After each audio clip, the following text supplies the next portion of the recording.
Welcome to Ground Control. I wanted to give you guys my control surface deflection, my flap setting for my flaperons, and also the amount of down trim I have in the elevator when I engage the flaps. So if you've watched the latest videos, you can see, loops and rolls and things with this plane. It has plenty of elevator authority, not too much. Plenty of aileron authority, not too much. So if you set your plane up with similar throws on your control surfaces, there won't be any surprises, and you should have a successful maiden flight. So if you choose to set up flaperons on this plane, of course you'll need to replace the stock Y cable that they have with the two independent servos for the ailerons, and connect the other aileron to an open channel on your receiver and map that to your ailerons. Okay, so that's what I had to do to set up flaperons. But anyway, let's go ahead and actuate these control surfaces. As you can see, that looks like quite a bit of throw on the ailerons, but you need that much for the roll rate that you currently see in the video. I have increased those quite a bit from where they were stock, and I'm really happy with the roll rate on that now. But the elevator movement control surface is 13 millimeters in each direction, so 26 millimeters of total movement up and down. And then the elevator,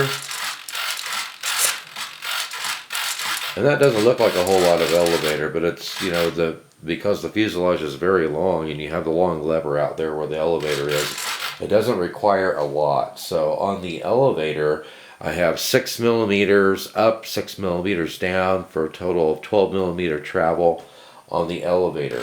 Okay, and then if I engage the flaps, and I'll turn this around here so that you can see what that looks like.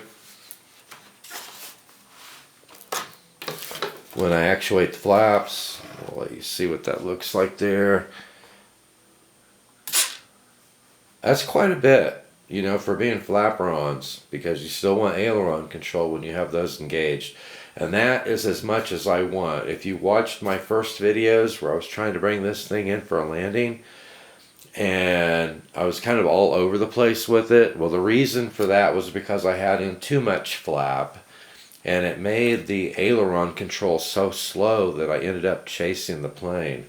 So I found that this at least for me, the way I like to fly it with flaps in, this is the amount of flaps engaged that was comfortable for me, where I still had plenty of aileron control when I was coming in for a landing. And so the ailerons, the flaps on the flaperons, from the top of the aileron here, when the flaps engaged to the top of the wing, is, see here, flap 6 millimeter.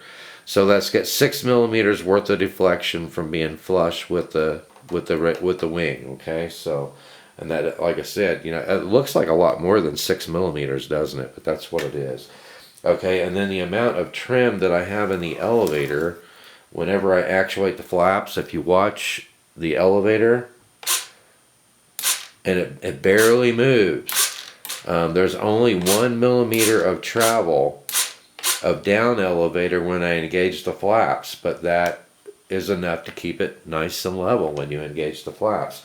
So just 1 millimeter of down trim when I engage the flaps is all that I need to keep that nice and level. So there you go. Those are my setups. I like the way it's flying now. It's all trimmed out. The flaperons work really well while still providing me with plenty of authority on the ailerons. So if you guys choose to do that modification, but if you don't choose to do that modification, those throws for the aileron and elevator are pretty good, I think. So thanks for watching. Please give a thumbs up. Don't forget to subscribe.